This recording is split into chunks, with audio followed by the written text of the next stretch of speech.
তো আল্লাহ বলেন ইন্নাকা কাদিহুন ইলা রাব্বিকা কাদহান ফামুলাকি, হে মানুষ তুমি তোমার রবের কাছে পৌঁছা পর্যন্ত কঠোর পরিশ্রম করতে হবে, তারপরে তুমি তোমার রবের সাক্ষাৎ পাবে। তার মানে এই দুনিয়াটা হচ্ছে পরিশ্রমের জায়গা। প্রিয় ভাইরা, এখানে পরিশ্রম না করলে সফলতার দেখা মিলে না।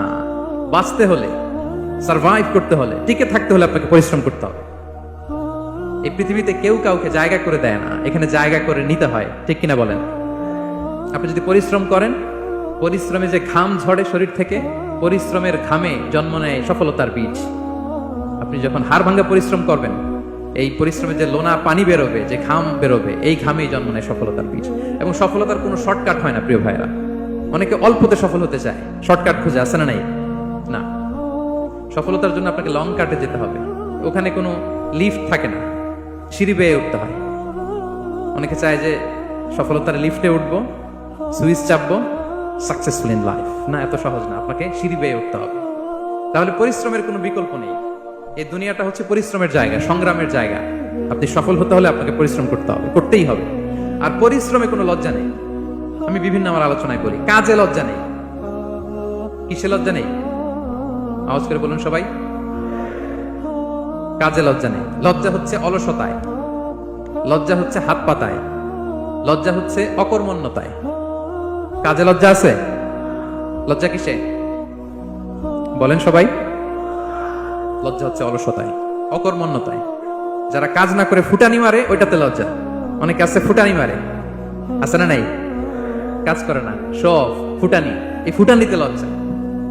কিন্তু পরিশ্রমে কোনো লজ্জা নেই। এজন্য আল্লাহ তাআলা বললেন ইয়া আইয়ুহাল ইনসান ইন্নাকা কাদিহুন ইলা রাব্বিকা কাদহান ফামুলাকি, হে মানুষ তোমার রবের কাছে পৌঁছা পর্যন্ত তোমাকে পরিশ্রম করতে হবে। হাড় ভাঙা পরিশ্রম করে আমার কাছে আসতে হবে, তবেই সফলতা মিলবে। অন্য আয়াতে আল্লাহ তাআলা বলছেন লাকাদ খালাকনাল ইনসানা ফি কাবাদ, নিশ্চয়ই মানুষকে আমি কষ্ট এবং পরিশ্রম নির্ভর করে তৈরি করেছি। এই পৃথিবীতে টিকে থাকতে হলে তাকে পরিশ্রম করতে হয়, কষ্ট করতে হয়।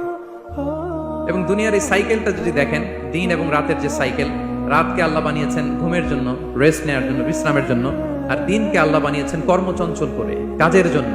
দিনের মধ্যে কর্মস্পৃহা আছে। আল্লাহ তাআলা সূরা নাবাতে বলছেন ওয়াজআলনান নাহারা মাআশা, আমি দিনকে বানিয়েছি কর্মচঞ্চল। দিনে আপনি কাজ করবেন, হাড় ভাঙা পরিশ্রম করবেন, তবেই সফলতা ধরা দিবে। ঠিক কিনা বলেন?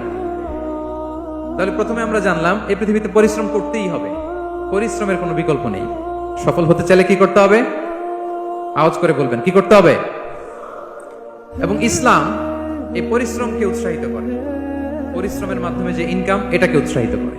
বিষ্ণু ইসা ইসলাম বলেন মা আকালা আহাদুন তাআমান কাত্তু খায়রান আইয়াকুলা মিন আমালি ইয়াদাই, মানুষ পরিশ্রম করে তার দুই হাত দিয়ে উপার্জন করে যে জীবিকা নির্বাহ করে, এর চেয়ে শ্রেষ্ঠ জীবিকা পৃথিবীতে আর নেই। আল্লাহু আকবার।